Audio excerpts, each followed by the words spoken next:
I am doing my blog for today. This one is called The Fear Factor. Dancers look fearless, but that does not mean we do not have fear. We fear not being good enough.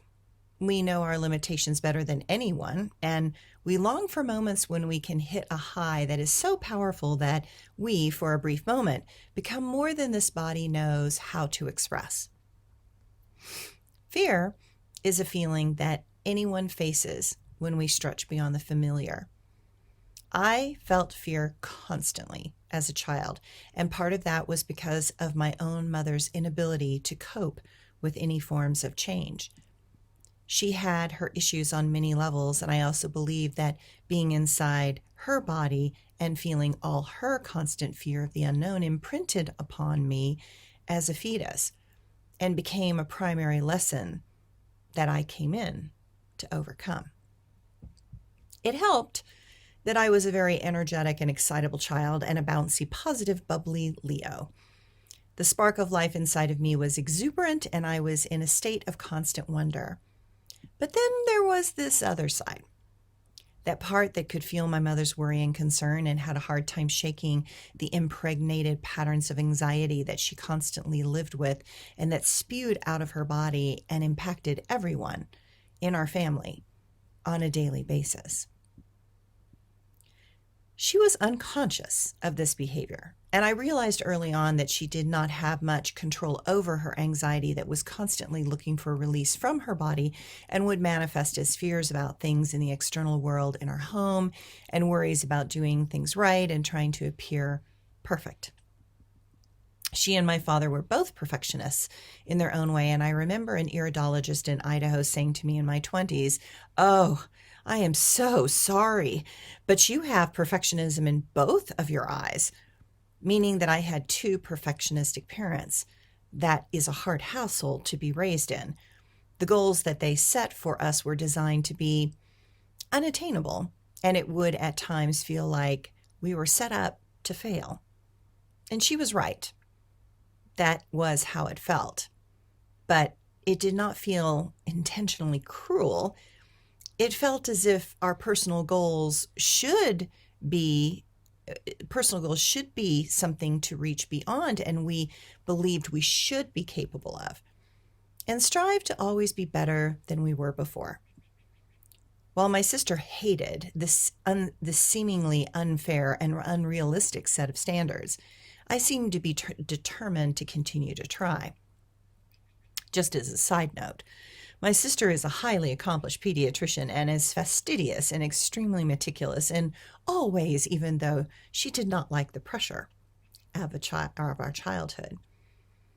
I remember an angel saying to me when I was in parochial school, "Your issue in this life will be to understand, learn, and integrate the lessons of fear. Your fear is so strong that if we can get you to unravel the dysfunction of toxic fear, then we can get anyone through it." So many people look at me and say, "Suzanne, you don't ever seem to be afraid of anything." Appearances can be deceiving. I learned early on that everything I wanted was on the other side of all my fears. From a small child, I watched my mother be afraid of anything that was new or unfamiliar. Change was a nightmare for her to confront or encounter. Her fear of change was so profound that she would make everyone in the household miserable from what she would be going through. She would be afraid of camping. She would incessantly complain that she was not going to do it, while she put everything together in a very organized and logical way for the trip. A week before the trip, she would insist that she was not going, cry, meltdown, and have a version of a temper tantrum that let me know that we were dealing with one of her wounded child parts. But then she would go on the trip. But she was miserable the whole drive and angry at my father, who made her go, only to get to the campsite and get it set up, and then she would become happy and in bliss to be there. She loved the flowers, the majesty of the mountains, and being in nature. But her first answer to all things was, "No, I won't do it." Once she experienced something, the fear would begin to dissipate, but her fears would never cease to plague her throughout her life. They were like a constant itch in her brain that caused turmoil and enormous amounts of suffering. Every year camping was the same pattern, the same statements, the same drama, and the eventual same outcome. That taught me a lot about fear. It became clear to me at a very young age that fear was not really real. It lived and fed off the uncertainty of the mind, the chaos of new experiences, and the unknown that lurked in some shadowy place that eternally had to exist. Learning to face fear would be the single most important thing that I could ever learn in this life. As a child, I had to learn how to separate her fears from my own personal fears. Quickly, I recognized that I had enough of my own without carrying the burden of hers as well. When one lives in a household that is strained with constantly underlying fear, it is exhausting. Her emotional states could be so strong at times that they would undermine the ability of others in the house to express their own emotions. By the time I was 6 years old, I recognized that if I needed to share and express my feelings within a minute, she would turn the conversation off of my feelings and onto hers. It was as if me needing to express emotionally was an open invitation for her to unload her own. I have to say here that my mother did this in a very unconscious way. She was not being mean about it. It was just that she lived in such a constant state of tension that any excuse to release was grabbed. This drove my sister crazy, and it was extremely trying at times. Because of this intense training, when anyone goes into a drama, I step back and just watch. I let them have their reality, knowing full well that it is not real, but waiting for the moment that perhaps they could see past their own patterns and self-imposed loops. That's when I realized that I needed an escape from this pressure cooker of my mother's reactive, fear-based emotionality. I needed a place to be me. I needed a place to feel all that I felt without being interrupted, negated, compared to, or minimized. After all, to her, her emotions and trauma were always more important than anyone else's. What I understood quickly was that she was right. Her state of agitation was beyond anything that I thought I could live with. So my own emotions did feel less than. But I did also realize that I needed to find a healthy and safe way to express them regardless. My father was gone a lot at this time. He was designing the laser-guided missiles and had a lot of big and important things to deal with. Now, I did not know that at the time because he could not share what was going on and so kept everything inside. He appeared as controlled, mature, and in command of his senses. I decided to model myself in more of his fashion.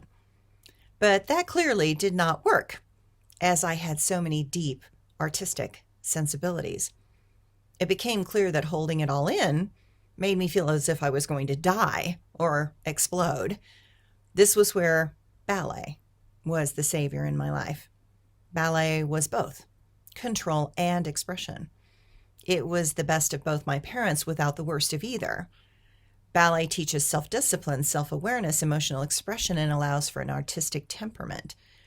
It was a place where meticulous attention to the movements of the body were paramount, but the ability to also express emotions in a way could reach back into the theater were also allowed. Ballet was my therapist. She was a tough taskmaster, but one that spoke the language that I intrinsically understood. In a ballet studio, I felt at home. These were my people. Dancers were my tribe. It matters not what form they express, dance, ballet, modern, hip-hop, etc. Dancers understand other dancers on a deep soul level. And we also understand musicians because without them, we are dancing in the empty spaces of our mind. But the inspiration of music shapes our movements, makes us leap into the void, and allows us to spin in the wonder and magic that is life. Dancers are a crazy bunch, but devoted to an art that each of us understands and have a passion for. While the games of competition are strong in such a demanding field, they are mostly within the individual. We strive to be better. We look for a way to improve. We live for those moments of pure abandon in front of an audience where we can bear our deepest self across the stage, past the protective emptiness of the orchestra pit and into the hearts of those watching. When we suffered in a performance, the audience suffered with us. That audience is riveted to what we are doing. They are not distracted or trying to tell us their personal issues. We are taking them on a ride into the story of ballet, the characters' wins and losses, and the magic that can happen when we allow our skill and talent to transcend the body, move without fear through our emotions to become something divine, something timeless and eternal, something that is more than who we are in that moment. We learn how to surrender into the music, the moment, the connection with others, and together we fly. Dancers are the breath that is essential and allows us to want to be on this earth. Dancers are a profound silence that is so loud that it becomes one with the eternal heartbeat of life itself. Dancers are the song of longing and loss, love and power. Dancers are the grace and movement of the soul when it is honed and sharpened into a tool for transcendence. Dancers never stop dancing. Dancers cannot help but seek magic because they know it lurks in places that only the devoted will find. We notice beauty in many forms. We see with eyes that read subtlety in the flow of movement within a person. We listen with an open heart and do not understand those that keep their most precious selves so protected that they never get to breathe.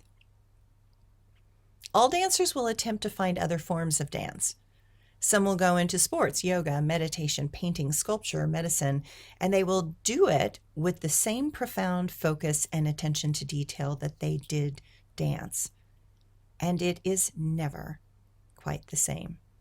It is never quite as powerful as dancing in front of a riveted audience. There is something about knowing that one has captivated an audience. From the stage, we know that we are all breathing as one. We are all together in this most human of conditions. We are not separate because we know that in that moment we all feel the same feelings. We all beat with one heart, and we will understand that together we can make a better world.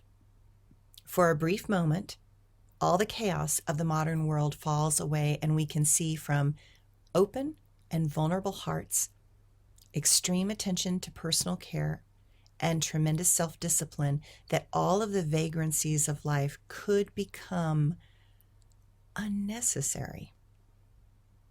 We need a world with such artists to remind us of the mystery that is within the human condition. We need to witness, see, and feel the freedom that flies across a stage to give us hope to try again. We need artists that inspire us to become more of our hidden potential. And that is how we learn how to move beyond fear and into the truth that already is asking to dance.